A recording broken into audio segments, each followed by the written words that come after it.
റസാക്ക, എന്നെ ഓർമ്മയില്ലേ? ഓ, നിങ്ങൾ ആരാന്നൊക്കെ പിന്നെയാ ഞാൻ അറിഞ്ഞത്. ഒരു മിനിറ്റ് പുറത്തേക്ക് വരൂ.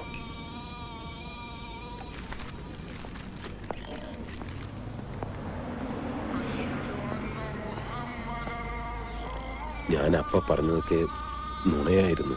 അതപ്പോഴേ തോന്നി. അശ്വതി അന്ന് വന്നിരുന്നു എന്നെ കാണാൻ. കണ്ട ഈ പത്രം കണ്ട? ഇതിൽ വാർത്ത വന്നപ്പോ മുതൽ ചങ്കടിച്ചിരിക്കുക ഞാൻ. ഇനി മോഷണത്തിന്റെ പിന്നിൽ ഞാനും കൂടി ഉണ്ടെന്ന് അറബിക്കെങ്ങാനും പറയാൻ തോന്നിയാ കഴിഞ്ഞു. തനിക്കറിയാവുന്ന സ്ത്രീയല്ലേ ഇവരിങ്ങനെ ചെയ്യുന്നത് താൻ വിശ്വസിക്കുന്നു? ഞാൻ വിശ്വസിച്ചാലും ഇല്ലെങ്കിലും കേസ് അതല്ലേ. സൗദികളോടാ കളിക്കണത്. പെങ്ങളോട് ഞാൻ എന്താ പറഞ്ഞത്? ഇറങ്ങിയിട്ട് നേരെ അബൂക്കാടെ കടയിൽ വരണമെന്നല്ലേ. എന്നിട്ട് ഇവരെന്താ ചെയ്തേ? 8 മണിക്ക് കടപൂട്ടി പോകുന്ന അബൂക്ക അന്ന് 10 മണി വരെ കാത്തിരുന്നു. ഇവര് ചെന്നോ? അത് പോട്ടെ. എന്നിട്ട് ഇപ്പൊ 2ാമത്തെ ദിവസമല്ലേ ഇത്? ഏതൊക്കെ സ്ഥലത്ത് എവിടെയൊക്കെയാ കറങ്ങി തിരിഞ്ഞ് വന്നിരിക്കുന്നതെന്ന് ആർക്കറിയാം? കാര്യങ്ങളൊക്കെ പറഞ്ഞില്ലേ ഉസ്മാൻ? ഇവരെ നിങ്ങളുടെ അടുത്ത് എത്തിക്കേണ്ട ഉത്തരവാദിത്തം മാത്രമേ എനിക്കുള്ളൂ. ബാക്കി നിങ്ങൾ എന്താന്ന് വെച്ചാ ചെയ്യും. ചങ്ങാതി, ഞാൻ സൗദിയിൽ വന്നിട്ട് കൊല്ലം 10ആയി. ഇതുപോലുള്ള ജാക്ക് പോട്ടൊന്ന് എന്റെ അടുത്ത് എടുക്കല്ലേ. ഒരുമാതിരി വർത്താനം പറഞ്ഞ എന്റെ വിധം മാറും. കൊണ്ട് നടന്ന് പൂതി തീർന്നപ്പോ ഇതിന് എന്റെ നിലയിലിടാൻ നോക്ക്. മതിയായെങ്കിൽ താല്പര്യമുള്ള വേറെ വല്ലരും കാണും, അവരെ ഏൽപ്പിക്കുക.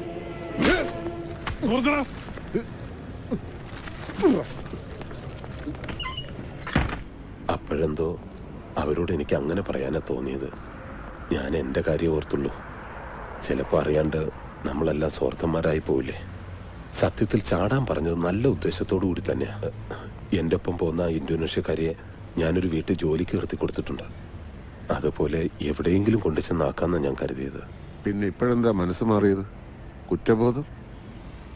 നിങ്ങൾ വന്ന് പോയപ്പോ മുതല് അവരുടെ മുഖം മനസ്സിൽ നിന്ന് മാറുന്നില്ല. ഒരു ബന്ധമില്ലാത്ത നിങ്ങൾ പോലും അവർക്ക് വേണ്ടി കഷ്ടപ്പെടുമ്പോ ഉത്തരവാദിത്തമുള്ള ഞാൻ ഗതികേട് കൊണ്ട് റസാക്ക. ഒളിച്ചും പാത്തും പോലീസിന്റെ കണ്ണു വെട്ടിച്ചൊക്കെയാണ് ഇവിടെ വണ്ടി ഓടിക്കുന്നത് തന്നെ.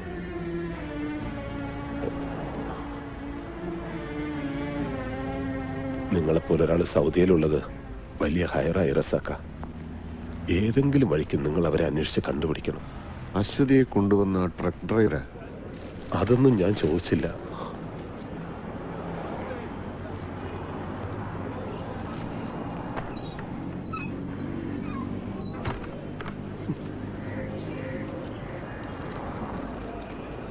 റിയാദി വന്ന രക്ഷപ്പെടുത്തുമെന്ന് പറഞ്ഞ ഈ ചെറ്റയാണോ?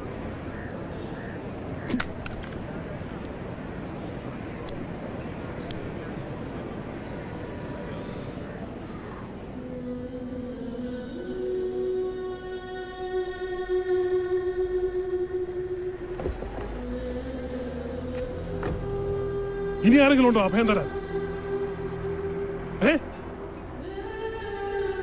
മനുഷ്യന്റെ മനകർത്ത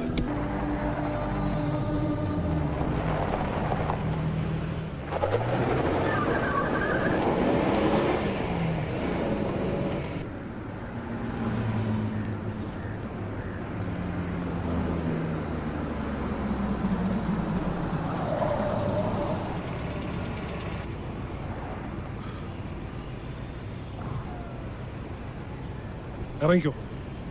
ഇവിടെ നിന്ന് ഏതെങ്കിലും വണ്ടി കിട്ടും. മുറിയതിലേക്കോ വേറെ എവിടെയെങ്കിലും പോയി തൊലഞ്ഞു. എനിക്ക് ഇത്രയൊക്കെ പറ്റും. സമയം മെനക്കെടുത്താതെ ഇറങ്ങാം.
കയറ്.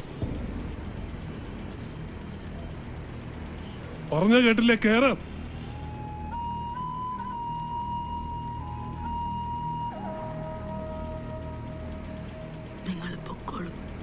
എന്നിട്ട് ഒരു രാത്രി മുഴുവൻ ആ ബഷീർ തല്ലും ചവിട്ടും കൊണ്ടത് നിങ്ങളുടെ ജീവനും മാനവും രക്ഷിക്കാനാണ്. അവനോട് ഞാൻ എന്ത് സമാധാനം പറയും? നിങ്ങളെ വഴിയിൽ ഉപേക്ഷിച്ചത്.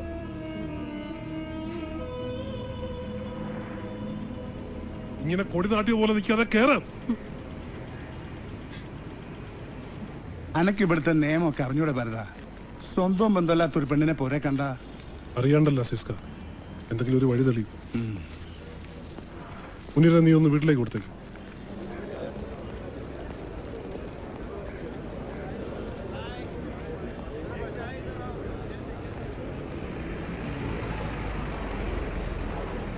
ആ പെൺകുട്ടീനെ ഞാൻ കണ്ടിട്ടില്ല. ഒരു പാവാനീ മുനീർ പറഞ്ഞ്. ഭരതനും ആളൊരു ശുദ്ധനാ.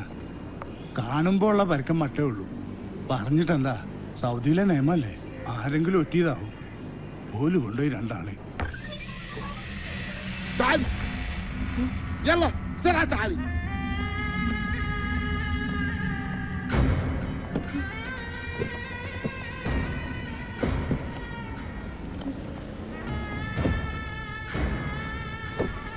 تعالي هنا. اركب السيارة.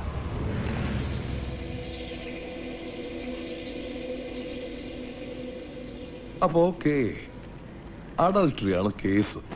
പക്ഷെ നമുക്ക് ഈ ന്യൂസ് പോരാ. ഇതെല്ലാ പത്രത്തിലും വരും. നമുക്ക് വേണ്ടത് ഒരു എക്സ്ക്ലൂസീവാണ്. റസാഖ് ഒരു കാര്യം ചെയ്യണം. ഇതിന്റെ പിന്നാലെ കുറെ അലഞ്ഞതല്ലേ, നമുക്ക് ആ ആംഗിളിൽ ഈ സ്റ്റോറി ഒന്ന് വർക്ക് ചെയ്യാം. ജയിലിൽ പോയി താൻ ആ സ്ത്രീയെ കണ്ടൊന്ന് സംസാരിക്കണം, ഒപ്പം അയാളെയും. പിന്നെ ഉസ്മാൻ, ആ സ്പോൺസർ, അങ്ങനെ പലരിലൂടെയും കടന്നു പോകുന്ന ഒരു ലൈവ് സ്കെച്ച്. നാട്ടിലെ കഷ്ടപ്പാടും അറബിയുടെ വീട്ടിലെ പീഡനവും മരുഭൂമിയിലേക്കുള്ള പലായനവും, അങ്ങനെ എല്ലാ ഐറ്റംസും ചേർത്ത് ചാട്ടവാറടിയുടെ ശിക്ഷ നടപ്പാക്കുന്ന ഓരോ വെള്ളിയാഴ്ചയും ഒരു ഉഗ്രൻ കൗണ്ട് ഡൗൺ സ്റ്റോറി.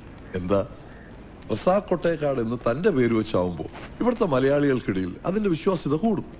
ജീവനും മാനവും പണയം വെച്ച് ഒരു മലയാളി യുവതി നടത്തിയ നെട്ടോട്ടത്തിന്റെ ഒരു ഉഗ്രൻ ഐറ്റം. റസാഖ് കഴുത്തിലിങ്ങനെ ടൈയൊക്കെ കെട്ടി ഈ AC മുറിയിൽ ഇരിക്കുമ്പോ പുറത്തുള്ളവരുടെ ദുരിതങ്ങളൊന്നും തന്നെ പോലുള്ളവർക്ക് അറിയില്ല. ദിവസവും അങ്ങനെയുള്ളവരുടെ മുഖങ്ങൾ ഒരുപാട് കാണുന്നവരാ ഞാൻ. അപ്പൊ എനിക്ക് വേദനിക്കും. ആദ്യം ഒരു മനുഷ്യനാവാൻ നോക്കണോ.